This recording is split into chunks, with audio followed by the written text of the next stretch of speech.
Hello, Joe here from INFINITI of Tacoma. Today I'm going to do a video that I've wanted to kind of do for a long time.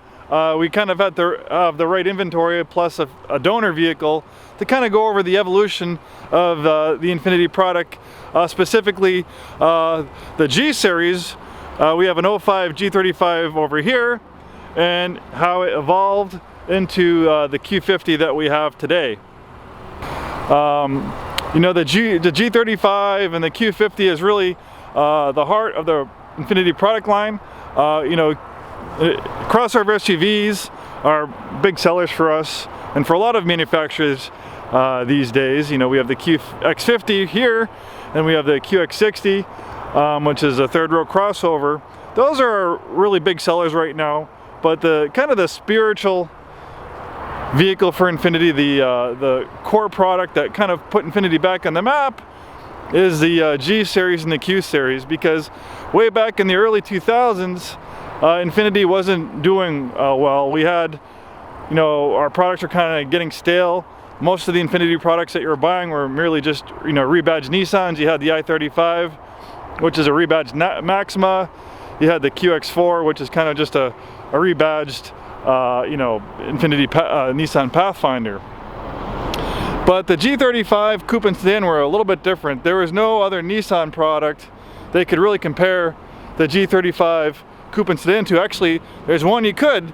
It's it was a Nissan 350Z, which is a new product for Nissan. So the Nissan 350Z was built on this advanced front midship platform, which we still use today in the Q50 and Q60. The advanced front midship platform is a rear-wheel drive based platform, and they call it that because they take the engine and they place it as far behind the front axle as possible for near perfect 50-50 weight distribution.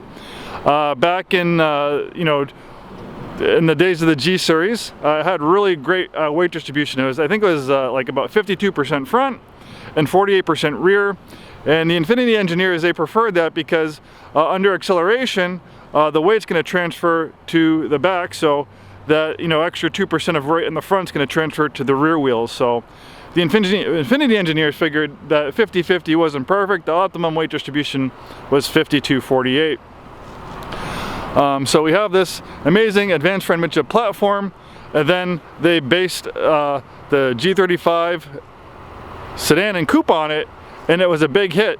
This was competing with the BMW 3 Series, and at the time, in 03, 04, when the G series came out, it pretty much dethroned the 3 Series. For a long time, the BMW 3 Series was the benchmark entry-level sport luxury vehicle. If you look at the magazine comparison test back in the day when the G series came out, it was dominating. So it really was a big shot in the arm for INFINITI, and it was truly a product that could go toe-to-toe with some of the best manufacturers in Germany.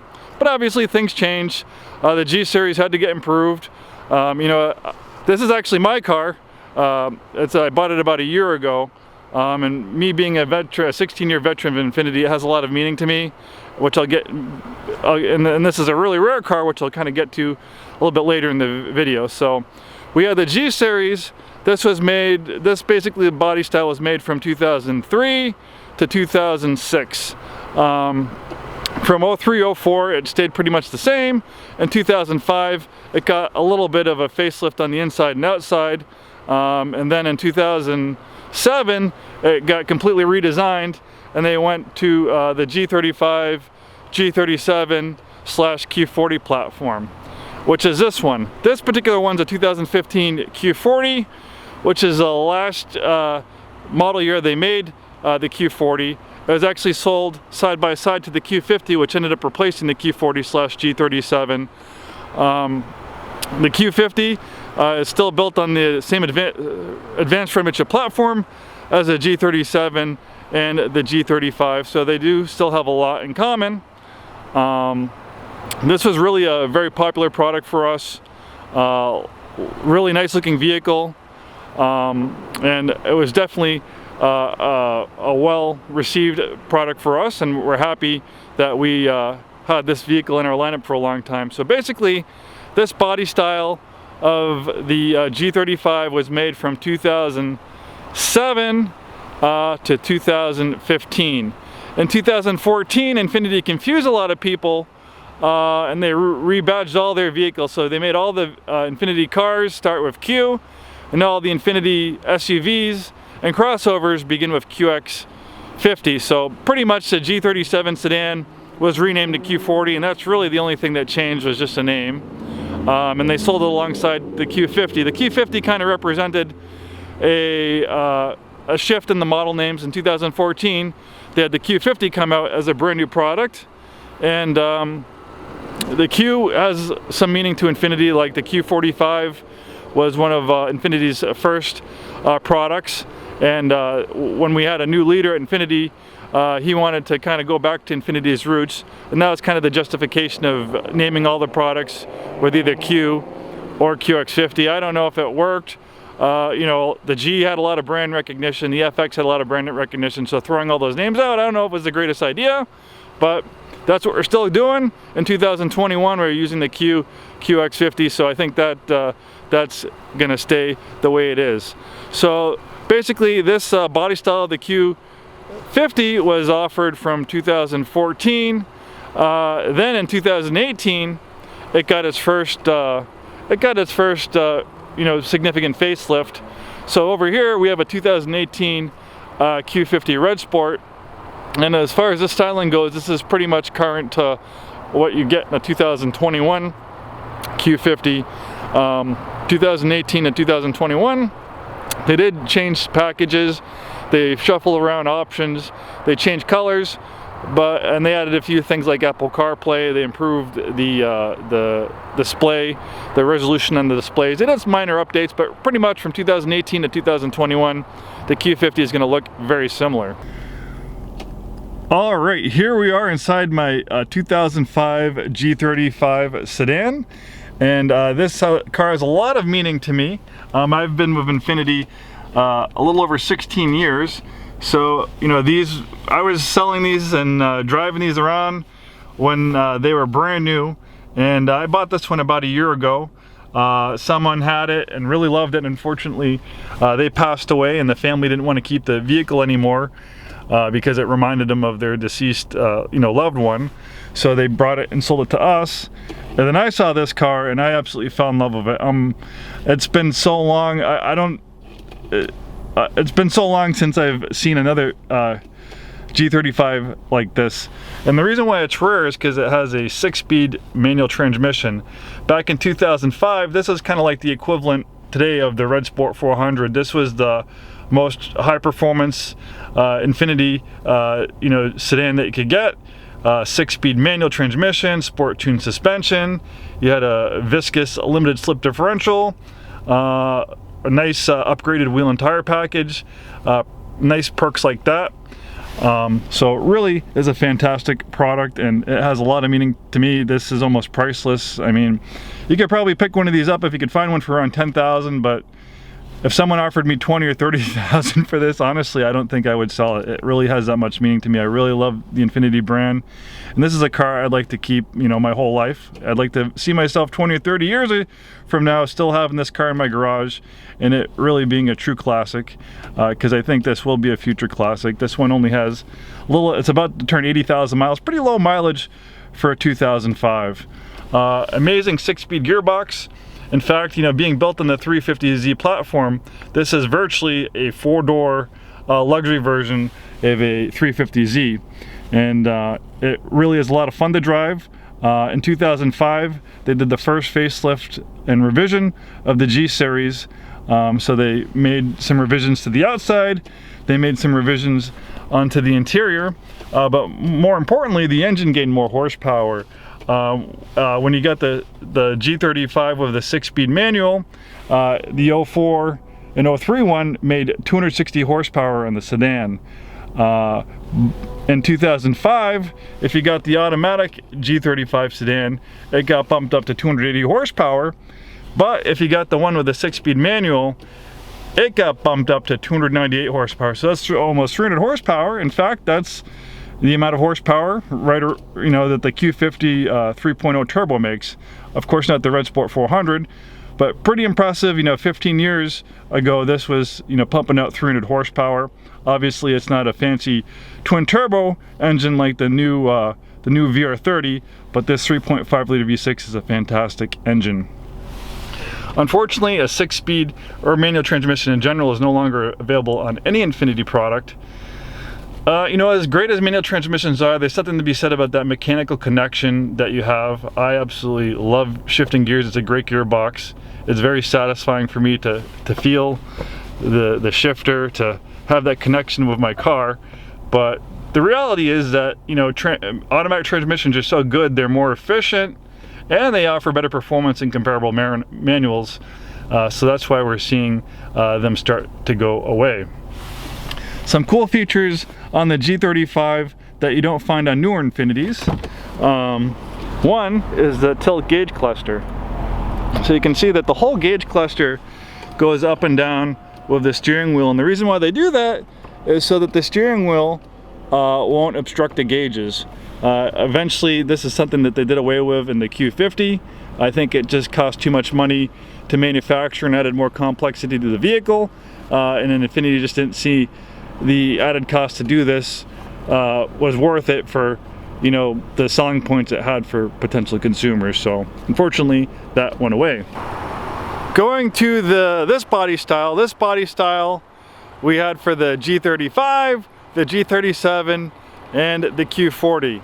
So the G35 was redesigned for the 2007 model year, and they offered the G35 in 07 and 08. It had a dual intake version of the 3.5 liter V6, a little bit different version than what you find in the older G35s, and it made a little over 300 horsepower.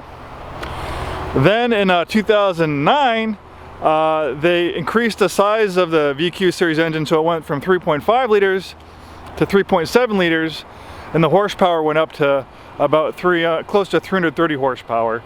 And then you also gained some gears in the transmission. Before, the G35 either had, you know, a 6-speed manual or a 5-speed automatic. So when they went to that larger 3.7 liter V6, they upgraded the transmission to a 7-speed automatic transmission, which is the transmission they still use today in 2020 and 2021 Infiniti products. Not all of them, but the ones that are based off the advanced front chip platform, like this one here.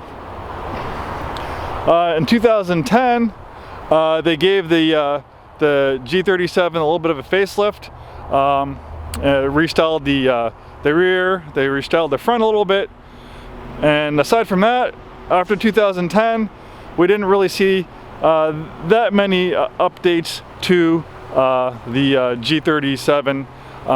Then in 2014, when the Q50 came out, they changed the name of the G37 when they revamped all the model names, and it became the Q40. Would also like to talk about one rare version of the G series that was only offered for a short amount of time. I believe it was from 2011 to 2012 or 13. I'd have to double check my records, but it was only offered for 2 or 3 years, and it was the Infiniti G25, which is a really cool product. And basically the Infiniti G25 was merely a G37, same exact thing, but the only difference was instead of having a 3.7 liter V6, it had a really cool small displacement 2.5 liter V6 that made about 218 horsepower.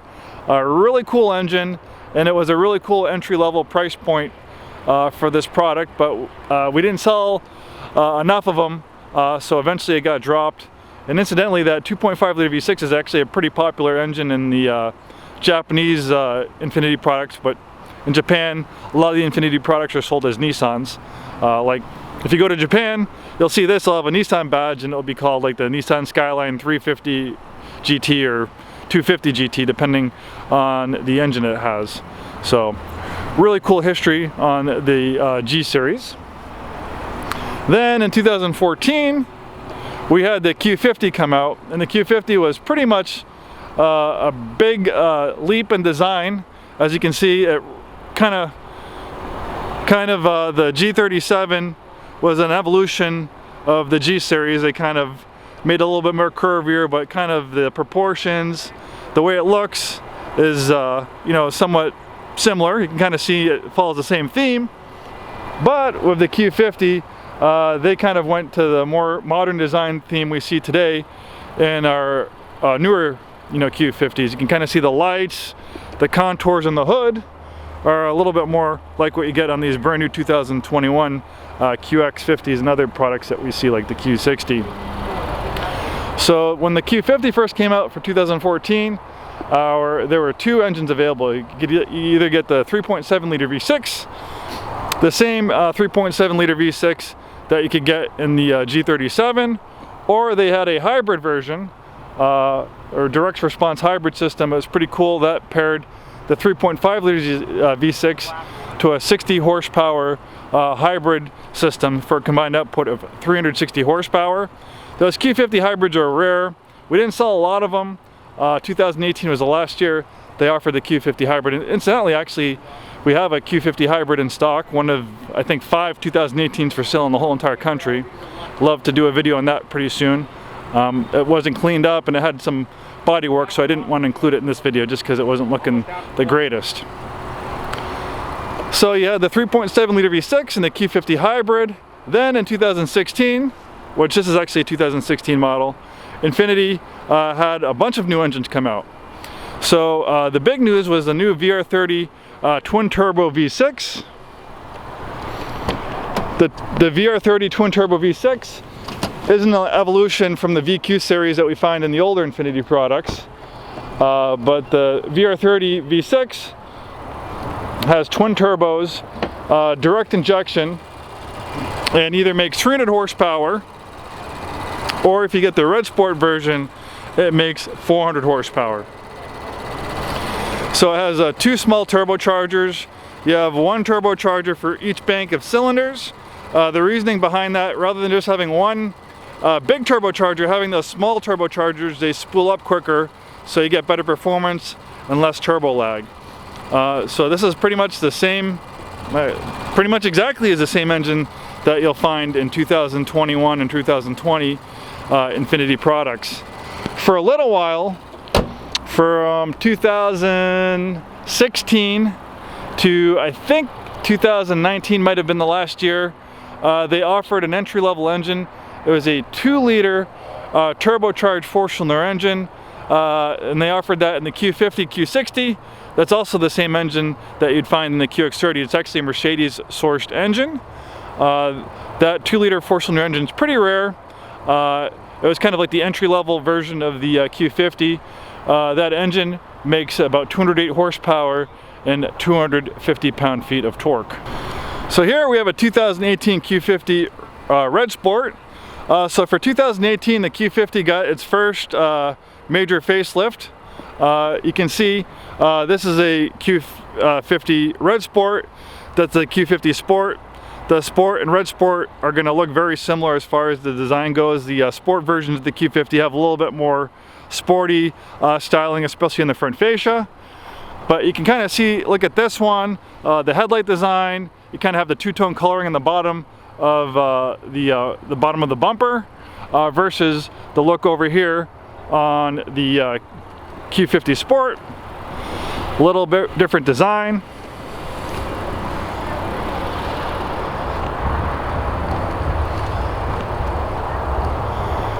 The rear end was also restyled. If you look at the rear end of the 16 Q50 versus the 2018, we have a little bit different rear end styling. They also added this really cool body color matching underbody diffuser. And they also made some slight updates to the interior. If we look at the gear shifter, the gear selector, we look at the steering wheel design, we look at the dashboard, it's going to be a little bit different in the 2018 and newer Q50s. So you can see on the 2018 and newer one, the steering wheel is a little bit different design. This is actually the same steering wheel that you find in the redesigned Q60. The gear selector is a little bit different styling. Then they also made some small changes to the dashboard, like you have the synthetic leather and stitching on it, small things like that. So here we have the 2016 Q50. This has the VR30 twin turbo engine, direct injection. Also has maintenance-free timing change. This makes 300 horsepower. It's a great engine. and it's still the current engine we find in 2021 Q50 products.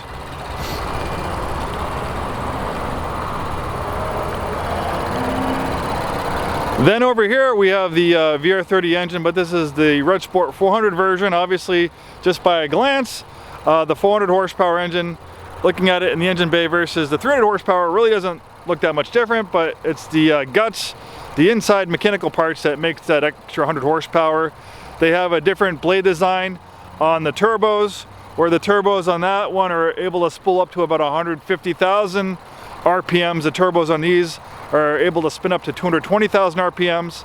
They also have a different exhaust on it, and they have different programming on the engine computer, and that's how they eke out that extra 100 horsepower to make 400 horsepower. And here we are on the inside of the Q40. So you're not going to see too much of a difference on the interior design from the 2007 G37 versus the 2015 Q40 when it was discontinued. That was the last year of the Q40. You know, they made small changes. The heated seat button's a little bit different design. Slight differences like that, but the basic design of the interior hasn't changed much. One thing that you still had on the Q40/G37 was the tilt gauge cluster. Eventually that feature went away with the Q50. Nice functional clean interior. Obviously it's not as up to date and as flashy and modern looking as the Q50 interior, but it's a nice basic functional interior. It's definitely a little bit more of an improvement on the old G35 interior. That one, like, even when it was brand new, was a little bit lacking as far as you know, fit and, I wouldn't say fit and finish, but just the way it looked, the ergonomics of it, you know, for being a luxury car competing with luxury brands like BMW and Mercedes. But for me, I like the interior on mine, and it's held up very good. Everything works. I haven't had any buttons or anything like that break, or all the switches, everything works perfectly on mine. So drivetrains. So pretty much from the beginning, actually I shouldn't say from the beginning, when the G35 first came out in 2003, you could only get it with rear-wheel drive, but in 2004 they offered intelligent all-wheel drive, and that really gave the G35 sales a shot in the arm.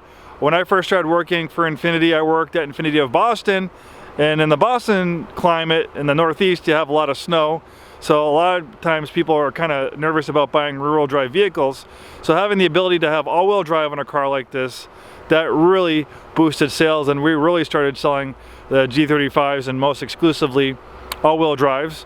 And even here in the Pacific Northwest, even though there are front-wheel drive and rear-wheel drive Infinitis that are still made, 100% of the inventory, or 99% of the new car inventory, actually right now it's 100%, it's going to be all-wheel drive regardless of what it is, because in our wet, slippery weather, all-wheel drive really improves your wet weather performance, and it definitely is a big improvement in snowy conditions. Unfortunately, for the 6-speed manual on any Infiniti product, any 6-speed manual Infiniti, whether the Cooper sedan, you can only get with rear-wheel drive. If you wanted all-wheel drive, you had to go with an automatic. And the a Tesla all-wheel drive system, which stands for Advanced Total Traction Engineering System, and it has electronic torque split, that all-wheel drive system that they used in 2004 is still the same all-wheel drive system that you'll find on the G37, the Q40, and you'll find it on the Q50. It's a great all-wheel drive system. In my 16 years of Infiniti, I don't think I've ever seen one of these all-wheel drive systems go bad. The all-wheel drive system is derived from an earlier version of the Nissan Skyline GTR, which is a high-performance vehicle. Eventually came here to the United States, but for a long time you could only get it in Japan. So it's a racing-inspired all-wheel drive system. So this all-wheel drive system won't just improve your wet weather traction and traction in snowy conditions, but it's also going to improve the performance of your vehicle. Obviously, in our neck of the woods in the Pacific Northwest, we get a lot of rainy, wet weather, so with 400 horsepower or 300 horsepower, it's going to definitely improve your wet weather performance. But also, if you're driving through corners. If you're cornering really hard, with the all-wheel drive system, you can get on the power a little bit earlier, and that all-wheel drive system will pull you through the corner. It's almost like a slingshot effect, the way that all-wheel drive system can grab the road and help pull you out of that corner. It's quite exhilarating, and it really is a fantastic all-wheel drive system. The Tesla all-wheel drive system uses an electromagnetic differential. So the way the all-wheel drive is activated, it sends electrical current to that electromagnetic differential, and that activates the all-wheel drive system. So we all know electricity can travel fast, so pretty much the all-wheel drive system can activate in a matter of milliseconds, almost instantly. So all versions, even the 04 or the brand new Q50, has microprocessors that are monitoring driving conditions. So as soon as those rear wheels slip, like I said, in a matter of milliseconds, almost instantly, it can send up to 50% of the vehicle's power to the front wheels. These Infinitis also have an amazing stability control system. It's called vehicle dynamic control, and with mine, I get to be very intimate with it. With the all-wheel drive, you don't really see it work as much because you have that all-wheel drive traction. But with my rear-wheel drive Infiniti, with the manual and it being wet and cold out, it's pretty easy to break those rear tires loose, especially with a little bit more summer type compound tires. So that vehicle dynamic control system combines the traction control and stability control system. So if the wheels start slipping, the traction control system will kick in. But this also has a yaw sensor, and if you've ever fishtailed or spun out of control, this vehicle dynamic control system does a great job keeping the vehicle pretty straight. There's so many times where I'm going into a corner or taking a corner in this thing, and if it wasn't for that vehicle dynamic control system, I'd be spinning around on the road.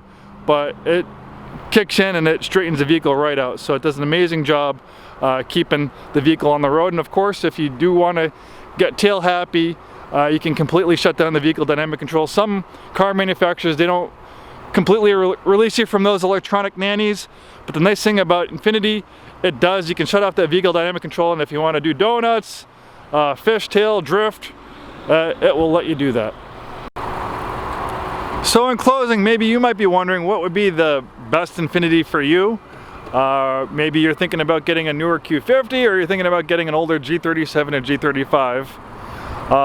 They all have lots of pros and cons. Obviously, the latest and greatest in technologies, feature, horsepower. The Q50 is going to trump the older G37, Q40, and G35. Obviously, if you want a manual transmission, you're going to have to look towards the G37 and G35, which were available with a manual transmission, but only in rear-wheel drive. From a driving standpoint, so these are performance and luxury sedans. So the G35 and the G37/Q40, these kind of are more towards the sporty end of the spectrum. They're lighter, they're smaller, so they're a little bit more sporty. In fact, some of the Car Magazine comparison tests that I've read on the G35 and the G37, they've almost equated the handling to being almost Porsche-like. Where the Q50, it got a little bit larger and it got more features and technology. So the Q50 obviously is still sporty, especially if you get it with 400 horsepower, but it's a larger vehicle with more features and technology, so it's a little bit heavier and it's not as well balanced. You don't have the same close to 50-50 weight distribution you have in the G35 versus the Q50. And then obviously it's going to be a lot easier to find nice prune examples of the Q50s. Even the Q40s are getting harder to find. We're not getting these off 3-year leases anymore. I was able to pick this nice 2015 model up. And then as far as G35 goes, I mean, since these are 14, 15 years old, a lot of them are over 100,000 miles.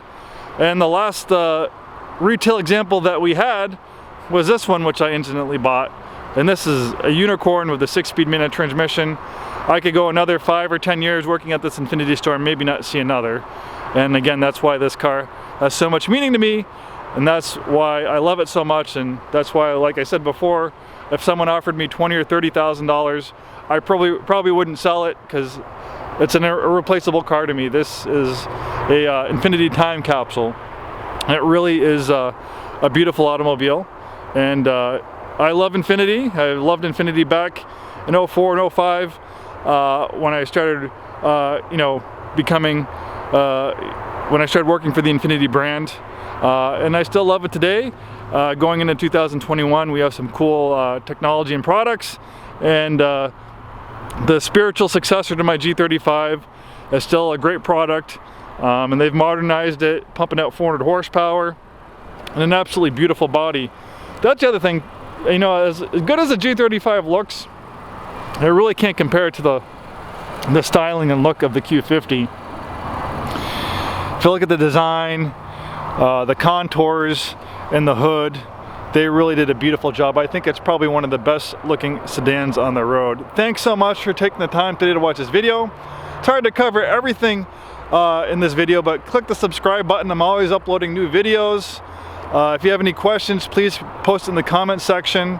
And hopefully I can do some other cool videos like this on some other Infiniti products and some off-brand products that we have coming in. We have a very big pre-owned business as well, so we have lots of cool cars passing through our store.